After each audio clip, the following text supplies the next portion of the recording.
അവനിനി എന്തൊക്കെ ചോദിക്കാൻ പോണേ? എനിക്ക് കിട്ടുന്ന പെൻഷനിൽ നിന്ന് വീട്ടു ചെലവ് തന്നെ കഷ്ടിച്ച പോകുന്നേ. ആദ്യത്തെ ഒരു കരയിലെത്തിക്കണമെന്നുള്ള ചിന്തയാ മനസ്സിൽ മുഴുവൻ. അത് സത്യ, നിങ്ങൾ ആലോചിക്കുന്ന ശരിയായിട്ടുള്ള കാര്യ. കേറ്ററിംഗ് വിട്ടതിന് ശേഷം പ്രേമേള പൈസ എന്നോളം നമ്മൾ തുടങ്ങി. അത് തുടക്കത്തിൽ നന്നായിട്ട് തന്നെ പോയത്. പക്ഷേ ഈ കൊറോണ വന്നതിന് ശേഷം പിന്നീട് അതൊന്നും ശരിയാവുന്നില്ല. വീട്ടിൽ തന്നെ ഉണ്ടാക്കുന്നതുകൊണ്ട് നല്ല വില ഉണ്ടാകുമെന്നും പറഞ്ഞു. പക്ഷേ നമുക്കൊരു ലാഭവും കിട്ടുന്നില്ല ഇതുവരെ. പ്രശ്നങ്ങളൊക്കെ ഉണ്ടാവും പ്രമീ. ഒന്ന് കഴിഞ്ഞാൽ മറ്റൊന്ന് തുടങ്ങും. പുതിയതായിട്ട് എന്തെങ്കിലും ചെയ്യുന്നതിനേക്കാളും നമുക്ക് അറിയാവുന്നത് നല്ല രീതിയിൽ ചെയ്താൽ നമുക്ക് നന്നായിട്ട് മുന്നോട്ട് പോകാൻ പറ്റുന്ന എനിക്ക് തോന്നുന്നു. എനിക്ക് മനസ്സിലായില്ല. ഈ സമയത്ത് എനിക്കും അത്ര കൃത്യമായിട്ടൊന്നും മനസ്സിലാവുന്നില്ല.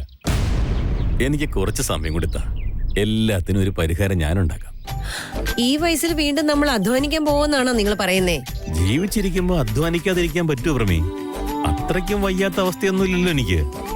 വെറുതെ ഇരിക്കാനും പറ്റില്ല. എനിക്കിപ്പോഴും നല്ല ആരോഗ്യമുണ്ട്, മനസ്സിന് ഉറപ്പുണ്ട്. നോക്കാന്നേ, നമുക്ക് എന്തെങ്കിലുമൊക്കെ ചെയ്യാന്ന്.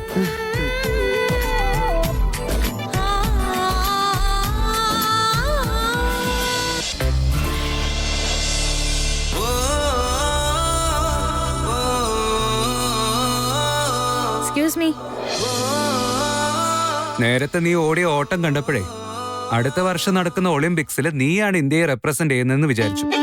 വിട് വിട് എന്ന് പറഞ്ഞ് എങ്ങോട്ടാ ഓടിപ്പോയത്? എന്നിട്ട് ഇപ്പൊ എന്തിനാ വന്നേ? ഞാൻ വെറുതെ ഒന്നും വന്നതല്ല. ഇത് നിനക്ക് ചേട്ടൻ തരാൻ പറഞ്ഞു, അതുകൊണ്ട് വന്നതാ.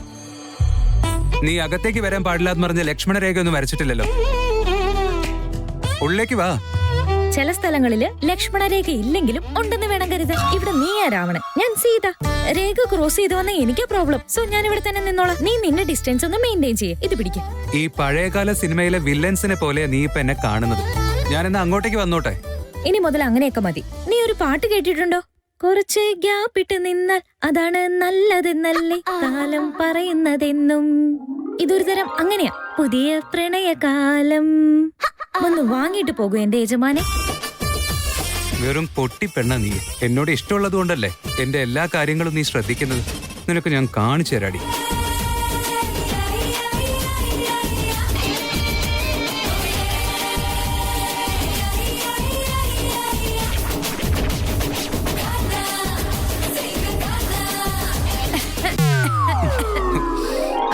വേദാന്ത ചേട്ടൻ മാത്രം റെഡിയായി മതിയോ അതോ ഞങ്ങളും റെഡി ആവണോ അമ്മോ?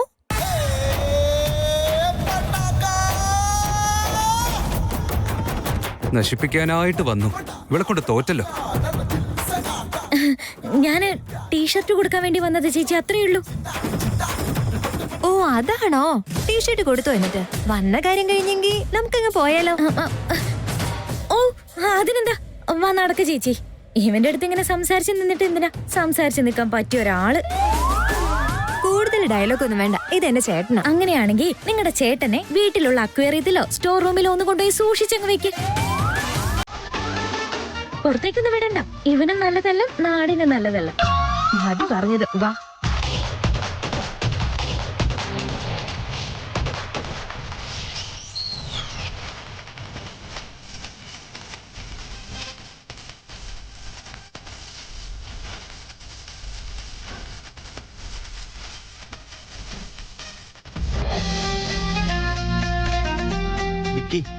ഇതെല്ലാം എത്ര അടിപൊളിയായിട്ട് അറേഞ്ച് ചെയ്തിട്ടുള്ളത്. ടീഷർട്ട് വരെ റെഡി ആയിട്ടുണ്ട്. നല്ല കഷ്ടപ്പാടുണ്ടെന്ന് മനസ്സിലായി.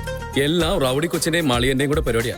ഇതൊക്കെ അവരാ ഇവിടെ നിന്ന് അറേഞ്ച് ചെയ്തത്. ഇന്നലെ ഞങ്ങൾക്ക് തന്നെ അറിയാൻ പാടില്ലായിരുന്നു ഇവിടെ ഇന്ന് ഇങ്ങനെ പ്ലാനിങ് ഒക്കെ ഉണ്ടെന്ന്. നല്ല പണിയെടുത്തിട്ടുണ്ട്. ചേട്ടനും അനിയത്തി രണ്ടുപേരും നല്ല മാസ്റ്റർ മൈൻഡ്.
നേരത്തെയൊക്കെ ചേർന്ന് വല്ലാണ്ട് ഫോഴ്സ് ചെയ്തതുകൊണ്ടാ ഞാനിത് ഇട്ടത്. എന്താന്നറിയില്ല, വല്ലാതെ ഡിസ്കംഫർട്ട് ആവുന്നുണ്ട്. അതിന് കംഫർട്ടബിൾ ആകാനും മടി കാണിക്കാനും ഒക്കെ നമ്മൾ ലക്ഷങ്ങളുള്ള സ്റ്റേഡിയത്തിലല്ല കളിക്കുന്നത്. അങ്ങനെയൊന്നും വിചാരിക്കണ്ട, കാണാൻ നന്നായിട്ടുണ്ട്. നിങ്ങൾ രണ്ടുപേരും സംസാരിച്ച് നിൽക്ക്, ഞാൻ പോയി ഇന്ന് വെള്ളം കുടിച്ചിട്ട് വരാം. ഇപ്പോഴല്ലാണ്ട് നീ 2 ബോട്ടിൽ വെള്ളം കുടിച്ചേ. വിക്കി, വെയിൽ കാണുന്നില്ലേ നീ? ബോഡി ഡീഹൈഡ്രേറ്റഡ് ആവുന്നു. ഞാൻ 2 കുപ്പി കൂടെ കുടിച്ചിട്ട് വരാം.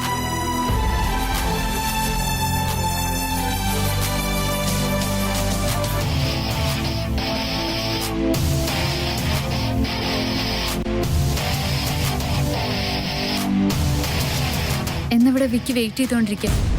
ഞാൻ പോവാം. എവിടേക്കാ പോകണ്ടേന്ന് നിനക്കറിയാമോ? അറിയില്ല. പിന്നെ എങ്ങോട്ട് പോകാനാ നീ ഇറങ്ങിയേ?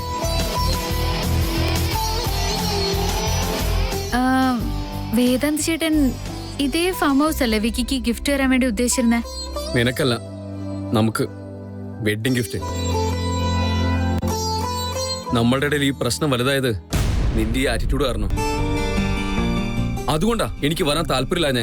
നീ വരുമെന്ന് എനിക്ക് അറിയില്ലായിരുന്നു. ഇവരാ എന്നെ ഫോഴ്സ് ചെയ്ത് ഇങ്ങോട്ട് കൊണ്ടുവന്നേ. വിക്കി വരുമെന്ന് എനിക്ക് അറിയില്ലായിരുന്നു. അറിയില്ലായിരുന്നെങ്കിൽ നീ വരില്ലായിരുന്നു അല്ലേ? എനിക്കറിയാം. അത് അങ്ങനെയല്ല. ഞാൻ വരുന്നത് കൊണ്ട് വിക്കിക്ക് എന്തെങ്കിലും അൺകംഫർട്ടബിൾ ആയിട്ട് ഫീൽ ചെയ്യുമെന്നോർത്ത് ഞാൻ വരാതിരുന്നാലോ എന്ന് വിചാരിച്ചതാ. ഇപ്പൊ തന്നെ വിക്കിക്ക് ഞാൻ കാരണം ഒരുപാട് തലവേദനയുണ്ട്. ഇനിയും വിക്കിയെ വിഷമിപ്പിക്കാൻ എനിക്ക് ഇഷ്ടമല്ല.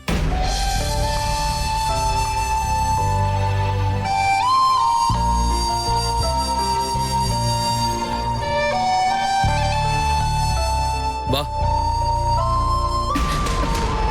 ഇങ്ങോട്ട് പോയിട്ട് കാര്യമില്ല, നേരെ നടക്ക്.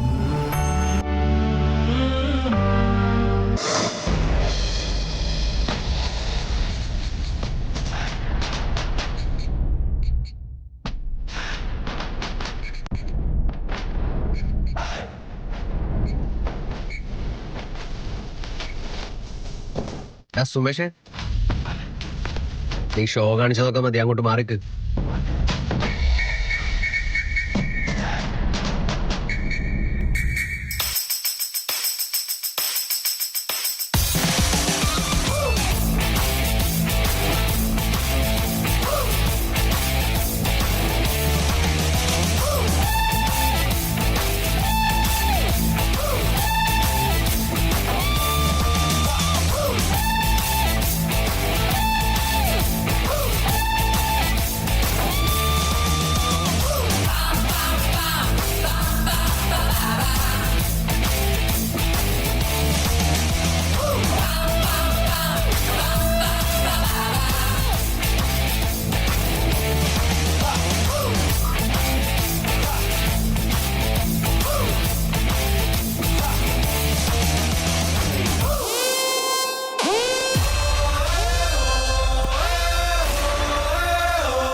ഞാനിവിടെ അമ്പയറുമാണ്, കമന്ററി പറയുന്ന ആളുമാണ്.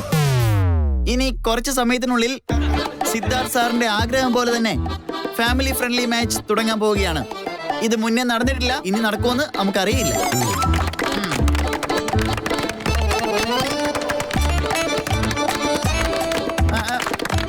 മതി എല്ലാരും കൈയടിച്ചത്. ഞാനൊരു വിധി പറയുന്ന ആളാണ്. എന്റെ സൈഡിൽ നിന്ന് ഒരു വിട്ടുവീഴ്ചയും ഉണ്ടാവില്ല. ഇത് ഞാൻ ആത്മാർത്ഥമായി തന്നെ ചെയ്യുമെന്ന് നിങ്ങളെ എല്ലാവരെയും അറിയിക്കുകയാണ്. ഓക്കെ, നീ ഇത്രക്കൊന്നും മെയിൻ ആവണ്ട. വേറെ ആരെയും കിട്ടാത്തോണ്ടാ നിന്നെ വിളിച്ചത്.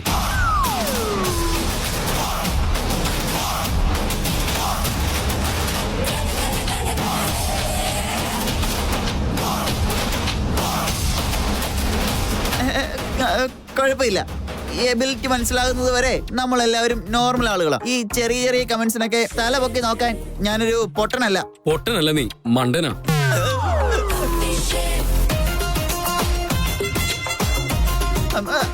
അമ്പയറിനെ എതിർത്ത് സംസാരിക്കാൻ പാടില്ല. ഇവിടെ ആരും ബോസും അല്ല, ഇവിടെ ആരും എംപ്ലോയിയും അല്ല. ആദ്യം നമുക്ക് ടീം സെലക്ട് ചെയ്യണം. ആരൊക്കെയാണ് ക്യാപ്റ്റൻ ആകുന്നത്? ഞാൻ മോളെ ഒരു ഓവറിൽ എത്ര ബോൾ ഉണ്ടെന്ന് പറഞ്ഞു. ഹലോ, ആരുടെ അടുത്ത് ഇങ്ങനത്തെ ചോദ്യമൊക്കെ ചോദിക്കുന്നേ? സുമേഷിന്റെ അടുത്ത് ചോദിച്ചോ. Okay, 6 ball. ഞാൻ അത്ര പൊട്ടിയാണെന്ന് വിചാരിക്കണ്ട. മാഡം, ഞാനിന്ന് അമ്പയർ ആണ്. എന്തേ പറഞ്ഞത് കുറഞ്ഞു പോയോ? അല്ല, വിട്ടേക്ക്. അങ്ങനെയൊന്നും അല്ല, വളരെ കൂടുതലാ. ആദ്യ ക്യാപ്റ്റൻ ആവാൻ നിന്നെ കൊണ്ടൊന്നും പറ്റില്ല.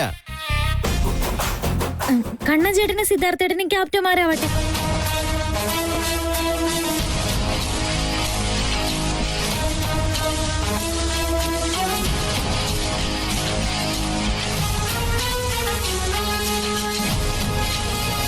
അമൂല്യ മേഡം പറഞ്ഞ അഭിപ്രായത്തോട് ഇവിടെ ആർക്കെങ്കിലും എതിരഭിപ്രായം ഉണ്ടോ?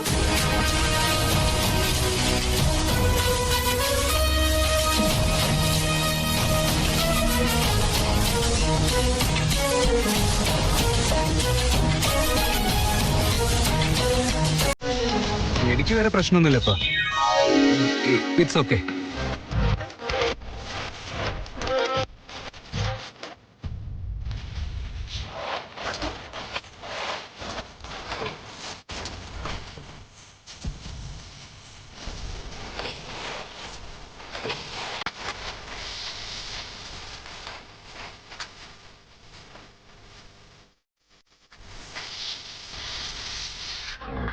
ഓക്കെ എന്ന് പറഞ്ഞാലോ? ക്യാപ്റ്റൻസ് രണ്ടുപേരും മുൻപോട്ട് കയറി നിൽക്ക്. ഞാനും നോക്കുക. ഫാം ഹൗസിൽ വന്ന മുതൽ എല്ലാരും കുറച്ച് സ്ലോ ഇല്ല. വരൂ, രണ്ടുപേരും എന്റെ അടുത്ത് വന്നേക്ക്. ഹലോ,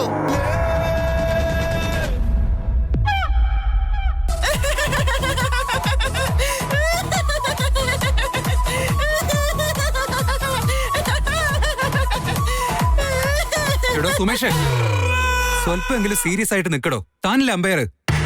പാവം, വെറുതെ എന്തിനാ വഴക്ക് പറയുന്നേ? ഓക്കെ. എടോ സുമേഷ്, ചിരിച്ചുകൊണ്ട് തന്നെ ഇരിക്കും. നന്നായി. ഇതിനേക്കാളും നല്ലത് സീരിയസ് ആയിട്ട് എന്റെ അടുത്ത് ഇരിക്കാൻ പറയുന്നതായിരുന്നു.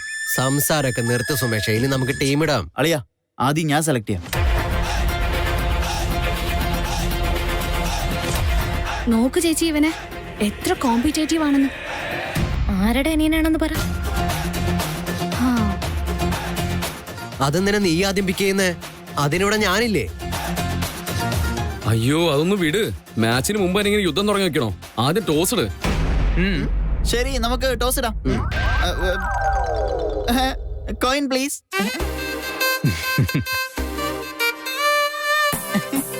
Thank you. Heads or tails? Heads.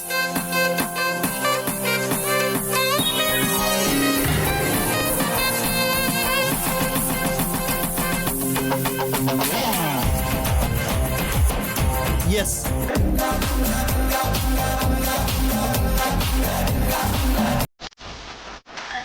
അവസാനം നിങ്ങളുടെ ആഗ്രഹം നിറവേറി.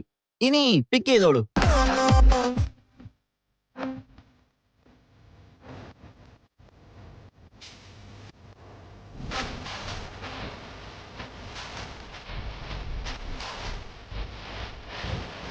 എന്റെ സെലക്ഷൻ വേദാന്തിയാട്ടെ.